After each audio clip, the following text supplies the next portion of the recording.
Bien, buenos días a todos. Agradecer en primer lugar a Consell que me haya invitado para darles esta charla. Espero que sea instructiva, que les sirva y les ayude a afrontar con la mayor eficiencia posible el control de esta plaga, vieja e histórica plaga, que ya está citada en los libros más antiguos de la vid y que durante muchos años ha estado pasando prácticamente desapercibida o causando problemas leves. Solo en la mitad sur de la península, en los últimos 15 años, ha estado causando algún problema, y cuando teníamos reuniones a nivel nacional, lo comentaba ahora con Joan Reyes, pues siempre llegaba el murciano dando quejas del mosquito verde, que en la mitad norte no era problema. Y parece que el cambio climático se está encargando de que, aunque no lo era hace unos años, ahora lo sea. Así es que vamos a intentar explicarles de la forma más sencilla posible en qué consiste la plaga, qué daños hace, y al final intentaré darles argumentos para afrontar con el mayor éxito posible su control. El cambio climático es una realidad inapelable. A la derecha tienen una previsión de la Agencia Estatal de Meteorología, donde se ve claramente cómo las temperaturas máximas crecen de forma continua y, bueno, mejor no mirar lo que va a pasar en 2090, porque yo por lo menos no estaré, pero está claro que quienes estén lo pasarán mal. Afecta a la interacción cultivo-plaga. Lo ha dicho Xavier antes, cambia el clima hace que cambien los cultivos, hace que cambien las plagas, nosotros cambiamos también, por lo tanto, el cambio climático tiene evidentemente una relación importante en lo que pasa entre plaga y cultivo. Las acciones a veces son directas y a veces son indirectas. No siempre es una reacción directa de la plaga a lo que le pasa al clima, a veces es indirecta, a veces la plaga simplemente lo que sucede es que tiene más sustrato alimenticio, porque el clima favorece que el vegetal entre en floración más pronto o esté más tiempo tierno durante X semanas. Y eso le da una capacidad mayor de hacer más ciclos, por ejemplo, y causar más problemas. A veces los cambios climáticos perjudican, nos solemos fijar más en eso, y a veces favorecen. A veces, por ejemplo, en la región de Murcia, de donde yo vengo, enfermedades como podredumbre gris, botrytis, pues eran un problema hace 30 años. Ahora ya no son problemas, porque no hay condiciones de precipitación, de humedad, de temperatura que favorezcan esos problemas. Por lo tanto, a veces esos cambios son favorables y otros son perjudiciales. Prevenir las acciones y conocer los riesgos va a ayudar. Ya hay bastantes trabajos de empresas o de proyectos de trabajo para estudiar cómo afecta el cambio climático, en este caso al cultivo de la viña,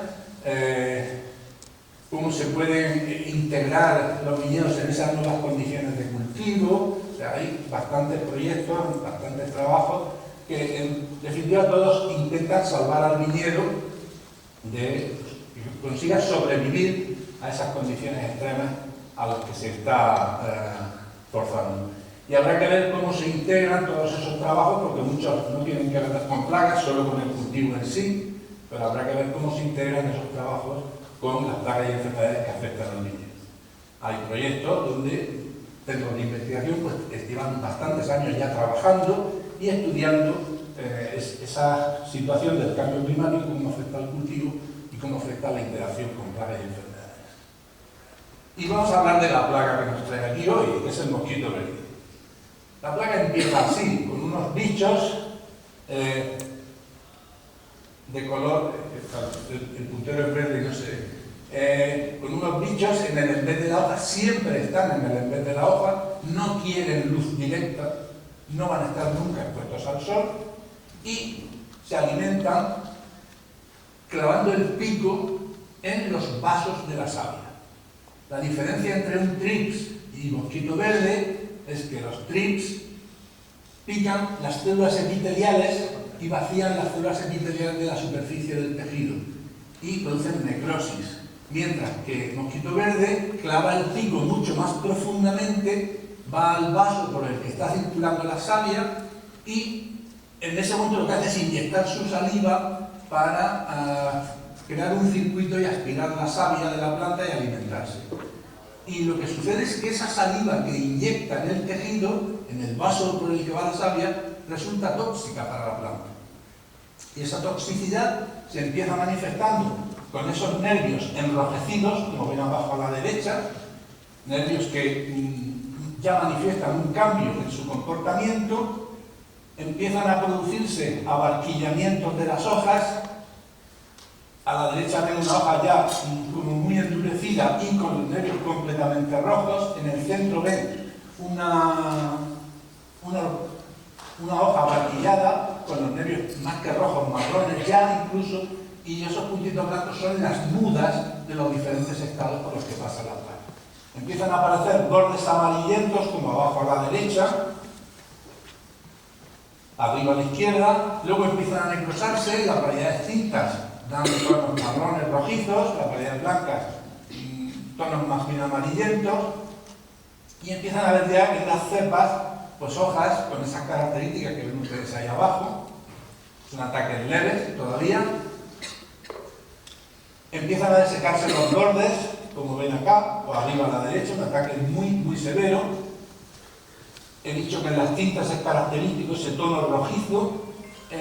Deja de crecer el sarmiento, se acortan los entrenudos, comienzan a brotar las yemas secundarias de forma adelantada y se forman como brotes repollo, que no sirven para nada, lógicamente, solo hacen consumir sustancias de reserva de la planta. Aquí ven ese brote en el que empiezan a crecer esas yemas secundarias, arriba, lo que les decía del repollo. Las hojas acaban secándose, acaban cayendo, y si las condiciones climáticas son favorables para el cultivo, lo que sucede es que vuelve a brotar. El cultivo vuelve a rebrotar en finales de agosto, en septiembre o en octubre. Ahora verán situaciones críticas. Y eso es lo que sucede cuando el ataque es severo. Esas son fotos de este año, del viñedo de la región de Murcia, en el mes de septiembre, finales de agosto, primeros de septiembre. Completamente machacadas, secas.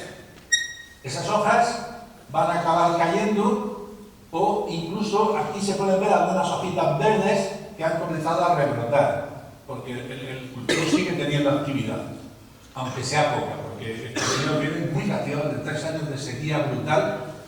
Pero esta es una foto de un viñedo que ustedes, si yo no les digo la fecha, pensarán que podría ser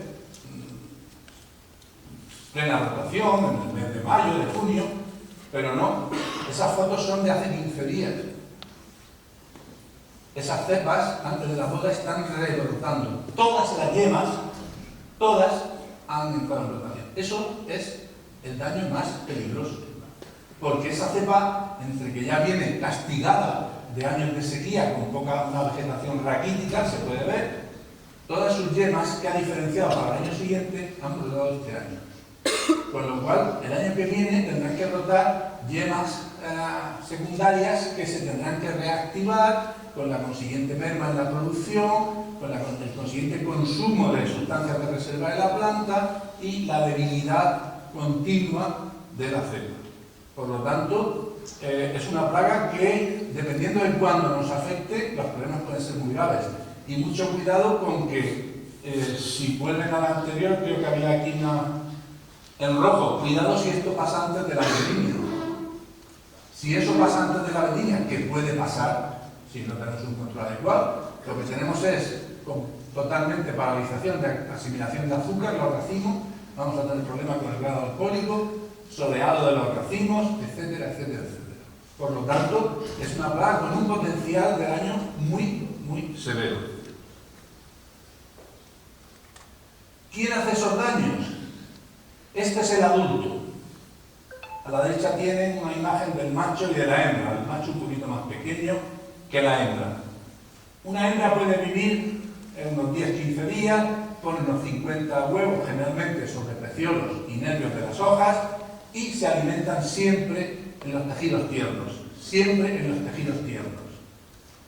Esto es la larva, vive 10-12 días, hace 2 mudas y se desplazan, son muy móviles, se desplazan andando de lado, es otra característica, no andan en línea recta, sino que andan en diagonal, mayoritariamente, y son muy voraces, necesitan consumir mucha energía para mudar rápido, para crecer rápido y pasar al siguiente estado, que es el de ninfa.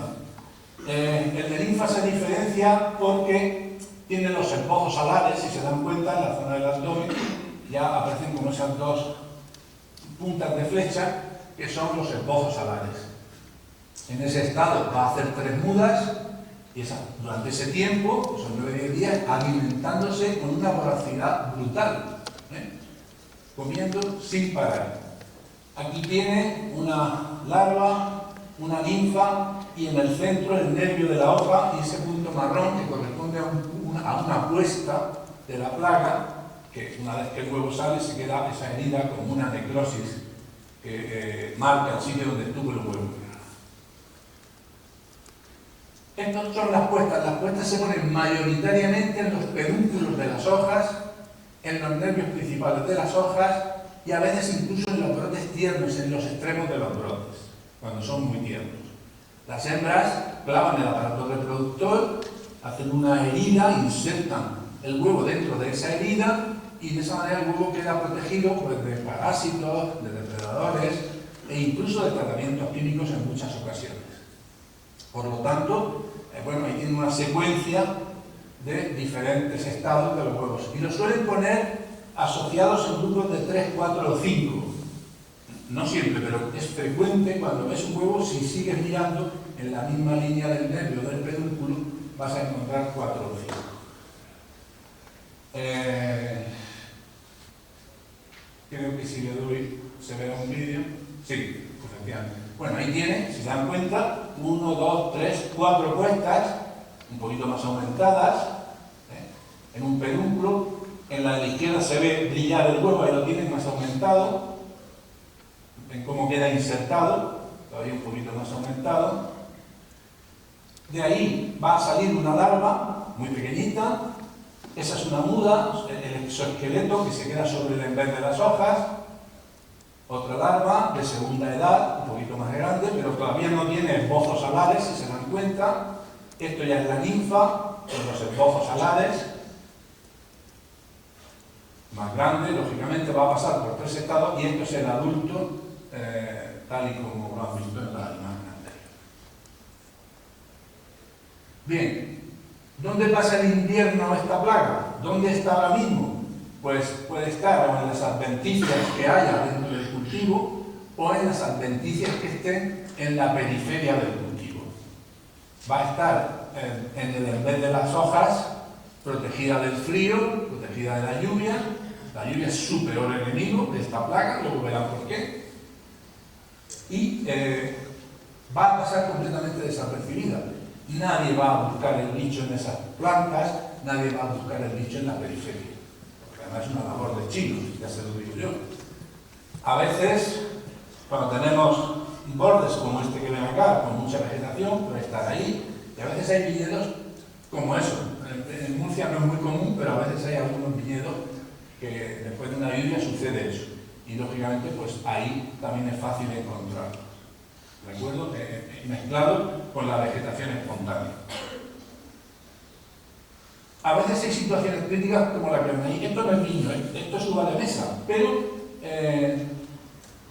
cuando uno no puede hacer un control eficaz de la plaga, sucede lo que hay ahí. Allí hay diferentes variedades de uva de mesa y por las circunstancias del momento en que apareció la plaga y la imposibilidad de aplicar para no añadir problemas de residuos a la fruta, no se pudo tratar bien. Y arriba a la derecha tiene una franja que se pudo tratar, una variedad muy temprana que se pudo tratar correctamente, está verde, pero luego hay una línea recta donde cambia de variedad y esa fue machacada totalmente por la plaga. Y aquí sucede lo contrario, la variedad que pudo ser tratada es la que está abajo a la izquierda, mientras que la de arriba a la derecha no se pudo proteger adecuadamente y está completamente machacada. Esto lamentablemente es lo que sucede en campo. Si no hay un control eficaz en el momento adecuado, después es imparable prácticamente. Y hay que evitar confundir esto con problemas de sequía o con problemas de decaimiento por exceso de cosecha. Sería la foto de abajo de la derecha, viñas muy jóvenes con una gran avaricia por parte del viticultor para dejarle toda la cantidad de uva que tiene, y esas cepas colapsan cuando llega el mes de agosto o el mes de julio.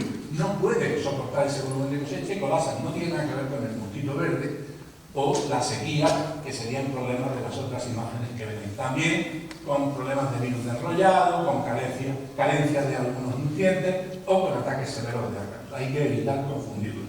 ¿Cómo se evita la confusión? Pues mirándole en vez de las hojas, porque si tenemos un mosquito, las mudas están allí. El mosquito puede ser que esté o que ya no esté, pero las mudas seguro que están allí. Miren, hay dos especies de mosquito verde reconocidas en el viñedo. Una es Jacobiasca líbica y la otra es Empoasca vitis. Y los datos que tienen ahí es lo que dice la bibliografía, pues la temperatura mínima hasta la que mantienen actividad, la temperatura máxima, cuánto dura el ciclo a una temperatura determinada, a la que se ha estudiado en laboratorio, el número de generaciones, el número de huevos y la humedad relativa ideal. Si se dan cuenta, he puesto en rojo los valores de Jacobiasca líbica porque son los más extremos. Tolera temperaturas más cálidas, tiene el ciclo más corto, hace más generaciones y pone más huevos que Empoasca vitis. La bibliografía dice que en la mitad sur de la península la especie que hay es Jacobiasca líbica y que en la mitad norte está Empoasca. Y yo pongo entre interrogación Empoasca o Jacobiasca. Y van a entender ahora por qué. ¿Por qué la mitad sur? Jacobiasca, porque bueno, es la plaga que ha causado problemas en Jerez, en Córdoba, en Málaga, en Murcia, y se han hecho muchos estudios, se han hecho diagnósticos y se sabe que esa es la especie que está allí presente. ¿Por qué Empoasca en el norte? Pues porque como no se ha trabajado esa plaga mucho, no se ha estudiado mucho, pues es lo que dice la bibliografía de hace 40 o 50 años que hay. Pero yo tengo dudas, y ahora explicaré por qué, insisto. Jacobiasca sí está claro que se ha visto favorecida por el cambio climático. Por eso en la mitad sur ya está, porque el cambio climático allí ya nos está afectando antes que a ustedes. ¿Qué sucede? Que el calor viene hacia arriba y la plaga, lógicamente, se va a ver favorecida. Veranos largos y primavera y otoños cálidos es un hándicap para la plaga. ¿Por qué? Pues porque le permite hacer más ciclos, le permite estar más tiempo sobre el cultivo, alimentándose y causando daños. Hay también una pregunta siempre en el aire. ¿La conversión ecológica, el dejar de tratar para otras plagas, ha favorecido esto? Yo no lo podría afirmar. Cuando empezamos con las feromonas de confusión en Murcia, a los pocos años aparecieron unos problemas de ácaros que los agricultores achacaban a la ausencia de tratamientos contra polilla del racimo. Entonces hicimos una macroencuesta entre productores que se habían pasado a feromonas, agricultores que no, y la conclusión fue que no, que esos ácaros habían aparecido porque algo les había favorecido su aparición y estaban tanto en parcelas con feromonas y en parcelas sin feromonas. Yo no podría afirmarlo, aunque reconozco que hay muchas voces y seguramente algo de razón tienen cuando plantean que la ausencia de tratamientos en cultivo ecológico podría favorecer alguna de estas plagas, pero también podría favorecer la presencia de fauna auxiliar, por lo tanto es complicado afirmar. Yo no tengo capacidad de decir que eso sea o no sea así. Lo que sí sabemos es que en plantaciones jóvenes el problema es mayor. Sencillo, estos bichos necesitan que los tiernos. Pues una plantación joven la mantenemos más tiempo creciendo y la forzamos para hacer pronto una cepa. Pues les estamos dando de comer, les estamos poniendo la mesa y el mantel todos los días. En un viñedo convencional ya adulto, llega un momento en que la vegetación para, deja de crecer, la subida se para y el bicho ya no tiene tanto sitio donde comer. Pero en una cepa joven, pues todo el año. Y el control biológico y natural es muy complicado. Luego hablaremos de eso un poquito. Miren, cuando vamos a la bibliografía existente, esto es una publicación de 2005 de personas que tienen una gran solvencia, dicen que en mosquito verde hay 3 tipos de dibujos en las alas, el tipo 1, el tipo 2 y el tipo 3, y según las genitalias que ellos hicieron en su momento de estos individuos, estamos hablando de individuos que estaban en las viñas, en Valencia. Decían que el tipo 1 y el tipo 2 correspondían a Empoasca vitis y el tipo 3 a Jacobiasca líbica.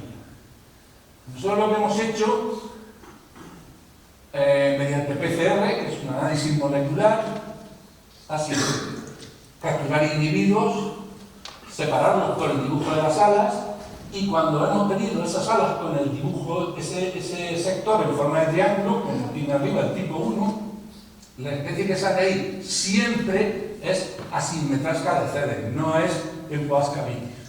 Asimmetrasca de Cede es el mosquito verde del almendro y de los frutales, y está en el almendro y en los frutales. Nosotros hemos tenido una cantidad importante de capturas en el trabajo, un individuo en vid, porque los frutales estaban al otro lado del camino, ¿vale? Pero no es Empoasca vitis.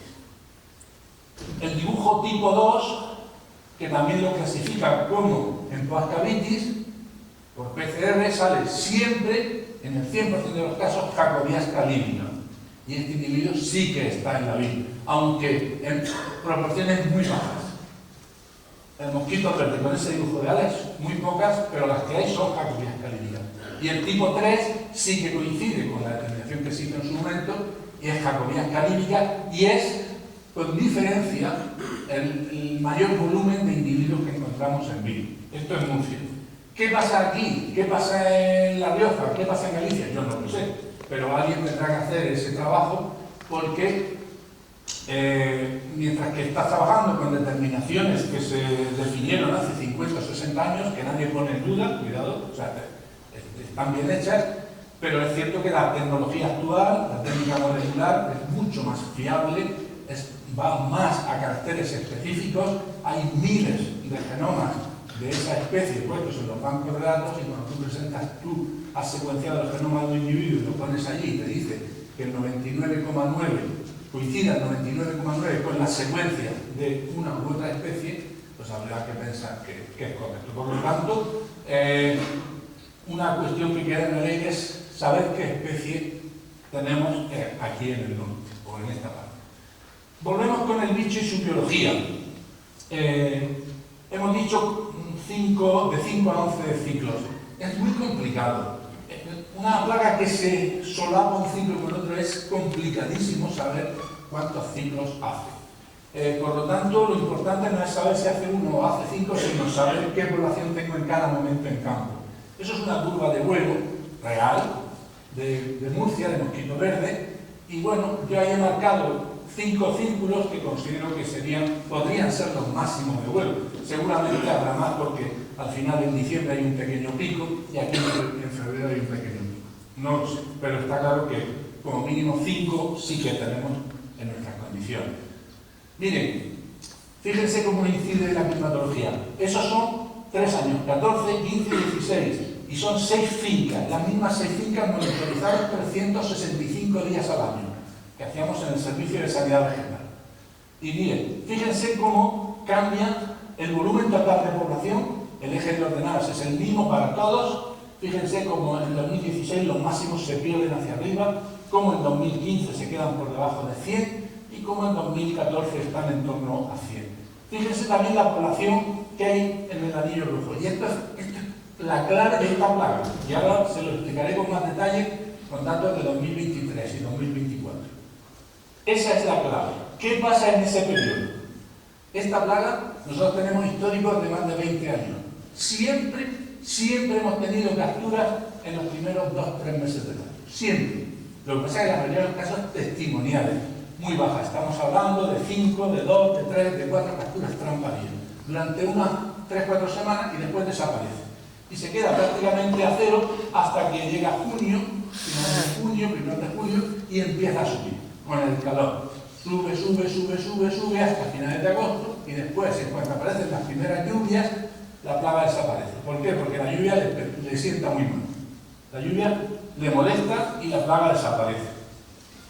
Miren, esos son curvas de 5 fincas, 5 de las 6 que han visto antes, del año 2023. Y la de 2024. Fíjense qué diferencia. Volvemos a lo mismo, el mismo eje de ordenadas. No tiene punto de comparación lo que tuvimos en 2023 con lo que hemos tenido en 2024. Esto es un baremo, ¿vale? ¿Y por qué ha pasado eso? ¿Por qué ha habido menos plagas? Sí, pero ¿saben por qué ha pasado? Porque después de lo que nos pasó en 2023, que lo voy a explicar ahora, se han puesto las pilas los técnicos de las explotaciones y han conseguido controlar la plaga de forma bastante más eficaz, minimizando, por tanto, sus daños. Esa es una de las curvas que había ahí. Y me remito a lo que sucede en ese periodo donde está el círculo rojo, ¿vale? Ese pico de población, marzo-abril. Aquí lo tienen más detallado, casi con datos diarios. Eso es lo que pasó. Si se dan cuenta, el 20 y tantos de febrero comienza a subir, sube, llega a haber hasta 300 capturas, que si vamos a las capturas trampadías, que es la columna de la derecha, estamos cerca de 25 individuos por trampa y liga, el máximo. Y luego llega el 26 de abril y prácticamente desaparece y se va hacia. Eso pasó en 2023. Cuando nos vamos a ese mismo periodo del año y ponemos la climatología de 2022 y de 2023, 2023 en rojo, 2022 en azul, lo que vemos, si se dan cuenta, estamos hablando de temperaturas máximas y durante esos casi 60, 70 días las máximas han estado siempre por encima del año anterior, entre 8 y 10 grados de media. Y rondando entre los 25, algunas veces hasta 30 y tantos grados, pero entre 21 y 22. ¿Se acuerdan que yo he dicho que a 18 grados, que a 30 grados eran 11 días, me parece? Pues no han sido 11 días, pero en esos 60, 70 días la plaga hizo un ciclo en el cultivo. Y nadie se enteró de eso. ¿Por qué? Porque nadie vigila la plaga en esa fecha. Porque no teníamos históricos de que eso pasase. 2023 para nosotros fue un desastre.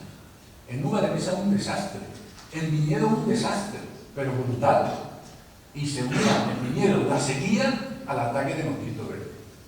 Y nadie se enteró de que eso estaba pasando en el mes de marzo y abril. ¿Qué sucede? Que el 12 de mayo aparecen lluvias. Y tenemos un periodo de lluvias y la plaga baja las temperaturas. Fíjense como la curva roja cae por debajo del azul y la plaga prácticamente desapareció. Nadie se enteró de que estaba allí y había hecho un ciclo en el cultivo. Cuando solapamos los dos datos, vemos cómo cuadra perfectamente el pico de la plaga con el intervalo de las temperaturas por encima del año anterior. Esa es la razón por la que en 2023 en Murcia tuvimos un problema brutal. Y seguramente será la razón por la que ustedes hayan tenido un año últimamente algún problema importante de la plaga. Porque en algún momento se ha producido un desfase en la temperatura que ha favorecido el desarrollo de la plaga y nadie estaba pendiente, nadie estaba vigilante, nadie se regresa. Miren, estos son datos de aquí de Vilafranca. Lo que hay en la línea roja es la media de la máxima de los últimos 30 años. Y la línea negra es la máxima de los últimos 12 meses. Creo que esto correspondía a 2023, si no recuerdo mal. ¿Vale? Y yo pues cuento 3 círculos y 3 azules y 3 flechas rojas. Si se dan cuenta, en febrero-marzo 2023 ha estado muy por encima de la media, incluso está fuera del intervalo, digamos, del margen de confianza que da el sistema. En el mes de agosto también ha estado por encima y en octubre y noviembre también por encima, incluso fuera del margen de confianza del sistema. Pero es que si vamos a la media por mes también del año, de los últimos 4 años, 20, 21, 22 y 23, si se dan cuenta, 23 en el círculo rojo a la izquierda, en el periodo marzo-abril, ha estado muy por encima del resto de años y al final, tanto 22 como 23 han estado muy por encima del resto de años. Eso significa que se está produciendo un pico de temperaturas más altas. Cuando vamos a previsiones hechas para la evolución o sobre estudios constatados, no es previsión, perdón, es un estudio de la evolución de las temperaturas, se ve claramente como las máximas continúan ascendiendo lentamente, pero continúan ascendiendo. Eso significa que va a seguir creciendo si se mantiene la tendencia. Y, por lo tanto, estamos en condiciones de darle o de que la plaga tenga situaciones favorables para reproducirse. Sabemos la plaga, sabemos los daños, sabemos las condiciones que la favorecen, vamos a ver cómo somos capaces de controlarla. Eso es lo que tienen ustedes en el registro de productos fitosanitarios. Esto es a octubre del 24, creo que no ha cambiado nada. Hay 4 grupos de familias químicas, los metilos, los piretroides, los neonicotinoides y los butenoloides. Pentilosimato, que es una calicida, que tiene la doble acción también contra mosquito verde, está autorizado en vid en general, con lo cual en viñedo se puede aplicar. Luego hay 4 piretrinas, lantacertrin, cipermetin, deltantrin, taurofluorinato, con lo que eso significa. Al final las piretrinas se nos van a quedar para todo. El demonio debe estar apoyando para que las piretrinas se queden para todo, pero las piretrinas almacenan en sí casi tantos riesgos como beneficios, porque después tendremos problemas de arañas, tendremos una reducción de la fauna auxiliar, etcétera, etcétera. Pero bueno, ahí está. Neonicotinoides, acetamiprid y la flupiradifurona. Estos tienen el mismo punto de acción, pero parece que no hay resistencias cruzadas entre ellos. De todas formas, acetamiprid está un poco en la cuerda floja, es un producto que probablemente desaparezca no mucho tiempo. Por lo tanto, no hay demasiadas herramientas para la agricultura convencional, y esto es para convencional, ¿vale? El año pasado, Valencia y Murcia tuvieron que pedir una autorización excepcional para luchar contra esta plaga, y el Ministerio aprobó sulfoxaflor al 12%, Closer, con un periodo de aplicación del 15 de junio al 12 de octubre, ¿vale? Este año, ¿qué va a pasar? Pues seguramente tendrán que volver a pedir una autorización excepcional, porque las herramientas que hay no resuelven el problema. Y también es previsible, bajo la Logroño hace un mes, FMC anunció que el Exider, el Ciacipir, estará autorizado en 2025 para GLIP, para mosquito verde y también para TRIPS. Y parece que, bueno, algunas pruebas que ellos presentaron allí y otras que yo he podido ver, que el producto funcionará bien, o funciona bien y es eficaz. Otra cosa es que luego la economía del cultivo lo permita. Yo no sé aquí, en Murcia se decidió que uva a 18, a 20, a 22 céntimos no paga nada de lo que hay ahí. Y con producciones de 3.000 kilos de secano a 2.500, pues no paga nada. Si el mosquito se la lleva, pues ya el agricultor aguanta un año, al año siguiente abandona y deja que se seque la viña, lamentablemente. Si estamos en ecológico, tenemos 3 cosas. El caolín, que es un disruptor mecánico físico, las sales potásicas, las sales potásicas de ácido graso o el aceite de naranja, y las piretrinas naturales, que al fin y al cabo son piretrinas como las otras, de un origen diferente, pero siguen teniendo el mismo comportamiento. Y pensando en uno o en otro, habría que fijarse en el umbral, de una forma móvil. Miren, la guía de gestión integrada de plagas, de la que yo y Joan, que está aquí, hemos participado en su momento cuando se hizo, se fijaron en 2 formas móviles por hoja al umbral. Hoy día eso está desfasado. Primero, los tratamientos que había en aquellos años, pues por ejemplo estaba el imidacloprid, que funcionaba de película, y uno podía aguantar hasta en ese umbral, trataba y limpiaba. Hoy ese tipo de productos no existen. Por lo tanto, no puedes esperar a tener ese umbral porque ya el daño es irreversible. Uno no va a poder bajar la población a niveles no peligrosos para el cultivo. Habría que bajarlos a una forma móvil como mínimo. Y en caso de condiciones favorables, como ese pico de temperaturas que han visto en marzo-abril o en julio-agosto, habría que ir a 0,5 formas móviles por hoja. Es la opinión de que les está hablando, basada en mi experiencia y en todo el trabajo que hemos hecho durante muchos años.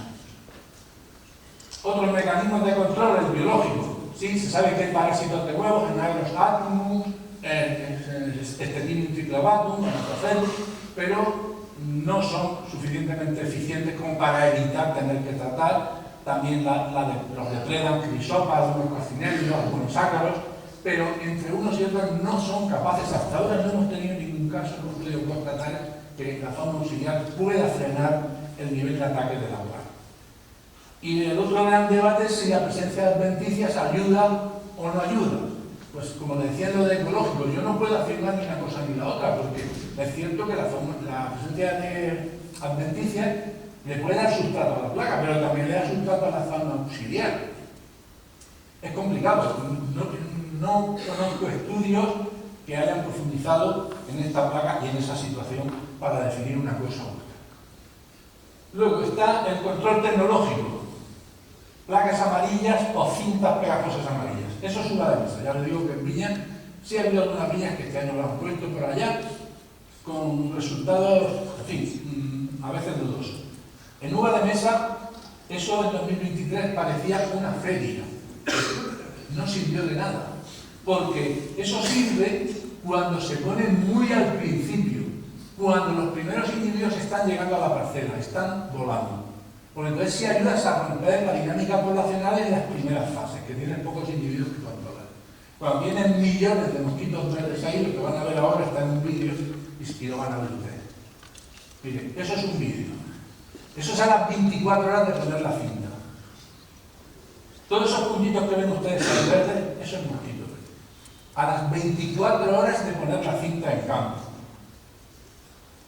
A los 3 días saturados, a los 4 días saturados. Encima se ha hecho viento, se llena de polvo y dejan de ser eficientes.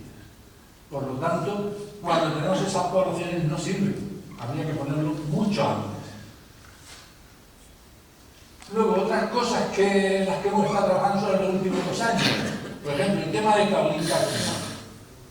Esto está autorizado como supresor del estrés ambiental. Y, se ha comprobado que dificulta el arraigo de la plaga en el cultivo. Los microcristales de ese talco se depositan en la superficie de las hojas, tanto en el haz como en el enver, si la aplicación es correcta, y hace que los individuos no se encuentren cómodos y prefieran irse a otro sitio, a reproducirse y alimentarse. O sea, es una cuestión física, mecánica, pero funciona.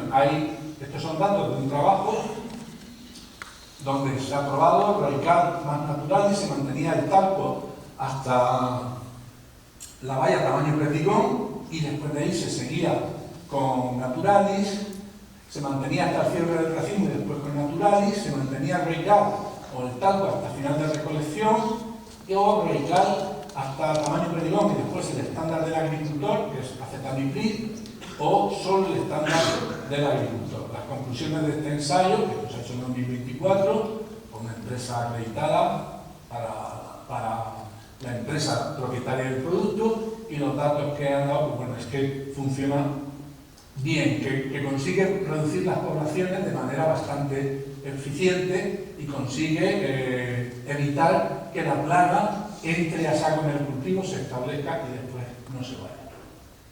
También se han trabajado 2023-2024 con nemátodos entomopatógenos, con Steinernema carpocasare. Estos son datos de 2023. A la izquierda están las columnas de niveles de población y a la derecha la eficacia. Lo que se ha comprobado es que cuando hay mucha población, los nemátodos dan mejor resultado que cuando hay poca población. ¿Vale?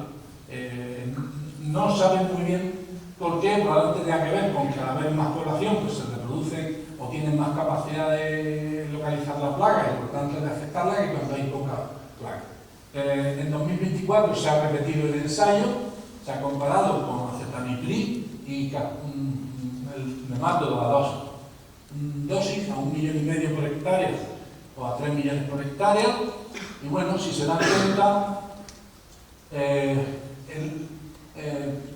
las columnas indican la eficacia a los 7, 14, 21, 28 días para cada uno de los productos. El nemátodo a 3 millones por hectárea pues ha dado una eficacia bastante interesante, porque a los 7 días estaba muy parecida al del estándar EPIC. Es cierto que EPIC baja la población mucho y ya después las eficacias son bajas porque hay pocos individuos que matar, pero en el caso de Capsanet las eficacias son más altas. Esto todavía tiene que experimentarse más y ponerse más a punto. Estos son datos que a mí me han facilitado la empresa que los ha hecho, pero que es cierto que, bueno, se abre una ventana, una expectativa interesante. Y para ir terminando, yo les presento aquí un cronograma de cómo haría yo las cosas, ¿no? Lo primero, habría que instalar placas amarillas con mínimo 2, 3 por finca muy pronto, ¿vale? En cuanto empiece a haber hierba hinchada, yo ya las tendría puestas. Y las contaría una vez por semana y a partir de que tenga un periodo crítico 2 veces por semana. Cuando las cuente y detecte los primeros adultos en placa, empezaría a contar hojas. Lo que dice la guía GIL, 4 hojas por cepa, 25 cepas cogidas al azar. Y yo les digo, cogidas al azar, pero procuren cogerlas del tercio superior del brote, del sarmiento, ¿vale? Porque es donde se va a concentrar la plaga, en las partes más tiernas.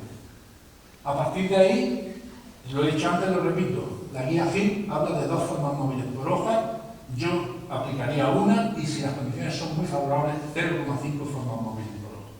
Y a partir de que tenga ese umbral, realizaría la primera aplicación asegurando mojar muy bien las hojas, tanto por el haz como por el B. Y esto va a pasar seguramente en condiciones normales, según las imágenes que tienen debajo, y en años muy favorables, con esos picos de marzo a abril, seguramente pasarán mucho antes. Es decir, en momentos en que no tengo riesgo de poner productos inadecuados o poner productos que puedan generarme residuos en cosecha. Y esa primera aplicación, la condición sería antes de que comiencen a realizar la puesta a los adultos.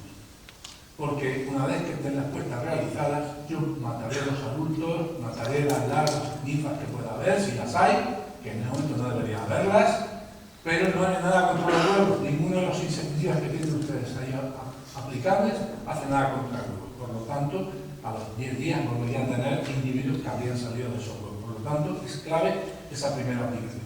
En este intervalo de tiempo, en ese intervalo de fenología, cualquiera de los productos que han visto ustedes arriba pueden ser aplicados, sin riesgo ni de residuos, ni de alteración posterior de la vinificación, ni nada.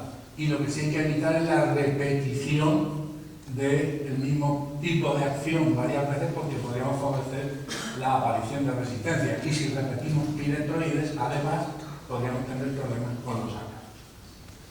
Y en aquel periodo habría que llegar sin problemas de la placa, porque ya no tenemos tantas herramientas y las que tenemos nos van a generar problemas secundarios. Si vamos con los talcos, vamos a tener problemas en la fermentación, en la elaboración del vino. Si vamos con insecticidas, vamos a poner residuos en la uva que aparecerán en el vino. Por lo tanto, deberíamos de tratar a partir de tamaño de guisante, no tener que recurrir a tratamientos insecticidas, ¿vale? Y una cosa muy importante, después de la cosecha, sí que podemos ir con azufres y talcos, o talcos solo. ¿Por qué? Pues porque vamos a dificultar que la plaga, si hay entrada en rotación nueva, si se mantiene vigorosa la viña, pues que la plaga pueda seguir reproduciéndose allí. Seguramente alguien dirá, pues yo tenía una viña que al lado, la de un lado estaba bien y la otra estaba muy mal. Se sabe que hay una resistencia, no es una resistencia, es una dificultad que algunas cepas generan para este bicho. Las que tienen una gran pilosidad en vez de la hoja, tricomas, como se conoce a esa pilosidad, dificulta que el bicho se alimente y realice la puesta, y por ese motivo prefieren, si hay otras cepas, prefieren ir a las que no tienen tantos tricomas, a las que no tienen tanta pilosidad en el vez de las hojas. Por eso también a veces sucede que algunas variedades en la misma propiedad tienen menos nivel de ataque que otras, ¿vale? Y ya sí que termino con esto. El monitoreo se puede hacer, bueno, con las placas amarillas, pero ahora hay una moda, se ha puesto, de hacer captura masiva, utilizando placas amarillas engomadas con feromonas. Les advierto, los cicadélidos no funcionan, no se aparean mediante feromonas. Los cicadélidos se comunican por sonidos, por vibraciones. Por lo tanto, las feromonas no sirven. No sirven. Luego, no estamos atrayendo por caracteres o por condicionantes sexuales. Cuando veamos anuncios, ahora pondré alguna foto, se dice feromonas sexuales, es incorrecto. No debería de decir eso. El Ministerio debería preocuparse porque la información que se da en las etiquetas sea veraz. Se trata de cairomonas. Son atrayentes alimenticios, que es distinto, y atraen tanto a machos como a hembras. Y es cierto que cuando utilizas esos atrayentes, aumentas el número de capturas en las trampas, ¿vale? Pero no son feromonas sexuales. Nos ha funcionado muy bien la feromona sexual para polilla del racimo, y con esta historia pues, quizá intentan convencernos, pero no tiene nada que ver, sí, son cairomonas. Los materiales que ahora mismo hay en el mercado están autorizados para monitoreo, no para control, no para lucha. Para poderlos autorizar, primero hay que ensayarlos hay que demostrar que funciona y después hay que registrarlos como un sistema de lucha, que no ha sucedido. Estos son los tres que van a encontrar en el mercado y allí ponen feromonas de monitoreo. Este estaría entre lo correcto y tal. Allí pone feromona sexual, es incorrecto, y allí pone feromona de agregación. Bueno, pues nada entre dos aguas. Pero insisto, esto sirve para monitoreo. Y yo les digo, si voy a monitorizar la plaga, ¿para qué quiero poner más atrayentes? Si ya va a venir al color amarillo sin problemas. Y lo que va a hacer va a ser saturarme la trampa de bichos y contar eso va a ser un castigo divino. Mejor que vengan de forma natural los que haya, que sea más fácil contar. Y si vamos a luchar contra eso, tenemos que saber que no es un sistema que esté estudiado, evaluado y contrastado.